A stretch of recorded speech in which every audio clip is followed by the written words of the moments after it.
The rain poured endlessly that night, painting the city in streaks of silver.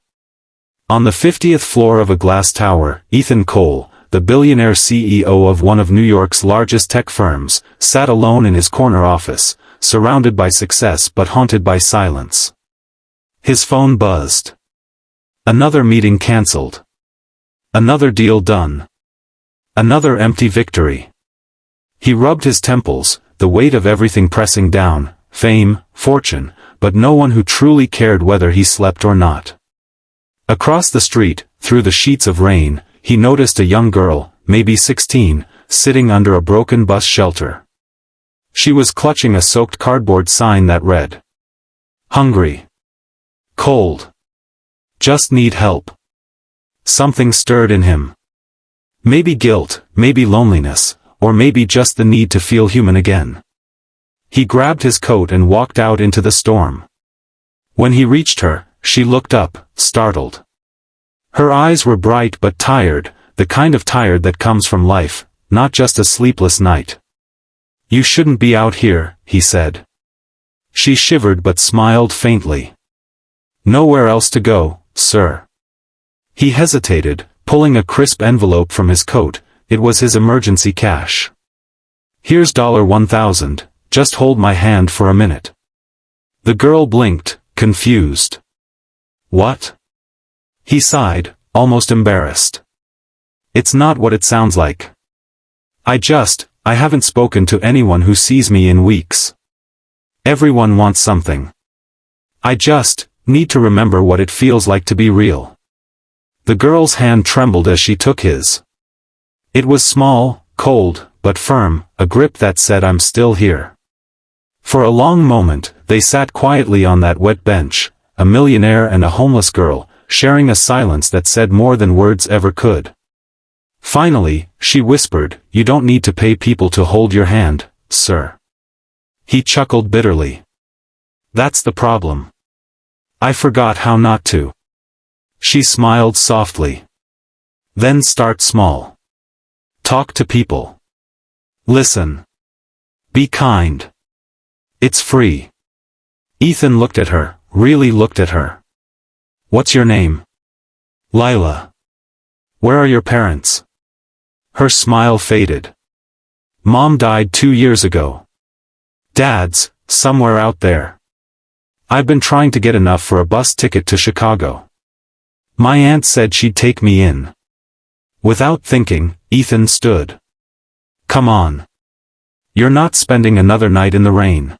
That night, Lila found herself in a warm guest room of a mansion she never imagined existed. Clean clothes, hot soup, a soft bed, she cried herself to sleep, not from sadness, but from disbelief. For Ethan, sleep didn't come. He kept hearing her words, "Be kind. It's free." He realized his wealth had built walls, not bridges. He'd been measuring life in profits instead of people. The next morning, when Lila woke, she found him in the kitchen, cooking pancakes, horribly. They laughed together for the first time. Over the next few days, Ethan learned more about her life, the shelters, the hunger, the small acts of kindness from strangers that had kept her going. Her resilience reignited something he'd lost, hope. A week later, Ethan bought her a ticket to Chicago.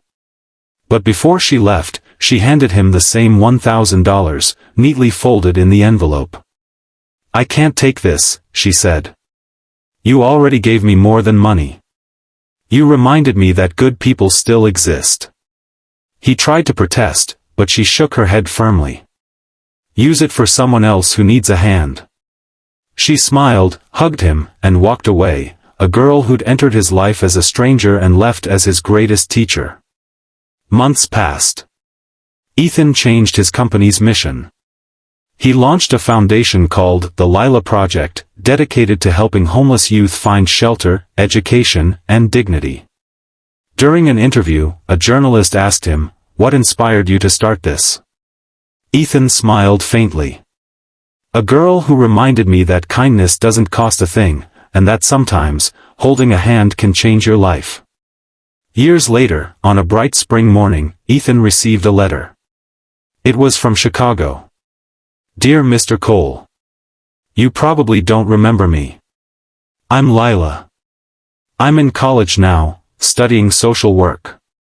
I volunteer with kids who lost their way, just like I once did. You didn't just save me that night, you taught me what real wealth is. It's love. It's compassion. It's people. Thank you for holding my hand. Ethan folded the letter slowly, eyes glistening. He placed it in a small frame on his desk, next to a plaque that read, "Be kind. It's free."